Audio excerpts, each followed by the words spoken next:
Analog really impacted our family. My son, my eldest son, changed. He was somewhat like go-lucky before, but with the opportunity given to him, with Analog as well as with MFI, he became as responsible as he is. I never expected that my son will be as blessed as that. When it comes to responsibility, MFI and Analog changed him. With the setup that MFI, with the discipline, with how they invited parents, there's always like a seminar. It's somewhat like tapping those parents, hey, you're not just a parent. You need to support them, not just for financial, just for display or whatsoever. You really need to be a part of their life. Financially, the 4,000 allowance really made a bit an inch forward than those families who are not blessed with that opportunity. And I'm so blessed. Why? Kasi po, nagagamit namin yung 4,000 yun sa pang-araw-araw. Sabi niya, sige ma, gamitin mo. Kasi, anyway, sa'yo naman ako kumihingi ng kung ano mang kailangan ko. Even up to now, na naka-OJT na po siya, he's giving it in full sa amin. Hindi naman po sa pagmamaramot. Kasi pag limited yung budget mo, you will be staying away from those mall, from going somewhere else, but you need to focus on what you're doing, and that's to study. It's not everyone were given or was given a chance to have a son like him. And siguro po mga 80% yung paano yung sistema namin, how we do it at home. Pero 20% out of it, nakuha niya rin po with the environment. Iba ang upbringing ng MFI. Yung personality development and discipline talaga. Yung something na nakuha niya sa MFI, which cannot be changed.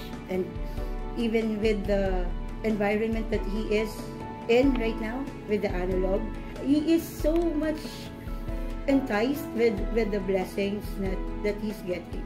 And that's one thing na gusto ko rin pong i-share sa mga parents, sa mga guardian na being an MFI scholar and doing the ADI as well, hand in hand, is really a big thing. I just told my son right then and there, I even hugged him. Sabi ko, Nak, I'm so proud of you. Sabi niya, Ma, bakit? Because you are a scholar. You are different from them. I myself, I'm a product of a 2-year course. And it won't limit me. Sabi ko, sabihin mo natin na 2-year course ka lang. It doesn't matter. It is how you will present yourself sa iba. And how will you market yourself sa industriya. Then, afterwards, kako, Nak, ang maganda dyan is may work ka na after ng school. So, that's really something else. Bakit ba tayo nag-aaral? Kasi gusto natin ng magandang trabaho.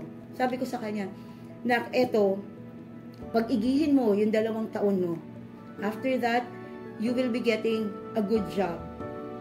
Yun yung promise ng ADI tsaka ng MFI. They really wanting to have a quality output dun sa mga tao na nag-aaral dito.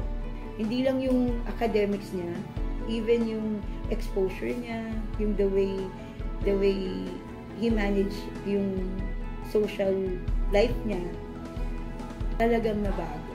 Nagulat din ako kasi sabi ko, akala ko dun sa course nila sa SMT, few lang yung babae. Out of my surprise, marami pong babae sa SMT. And most of those are talagang nag-e-excel. Hindi lang basta-basta yung mga teachers nila dito. Yung actual na paghawak ng tools, even the testers, that's really something else. Sana po mas marami pang ma-encourage on how MFI could change lives, on how ADI could change lives. Sabi ng mga anak ko, Mama, bakit porsigido ka with MFI? Why porsigido ka with ADI? Sabi ko, Nak, kasi ito yung pinangarap ko na eskwela na hindi binigay sa akin noon. Given all the opportunity na maging part ng scholarship. And thank you so much kasi may MFI at merong ADI. Kasi nababago po ang buhay ng mga bata. nabibigyan po sila ng mas malaking opportunity na makilala nila yung sarili nila at mapagtibay nila yung kung ano yung kakayanan nila. That's really something. Sana lahat ma-experience nila yung sarap ng maging parent ng scholar. What more yung scholar ka, di ba?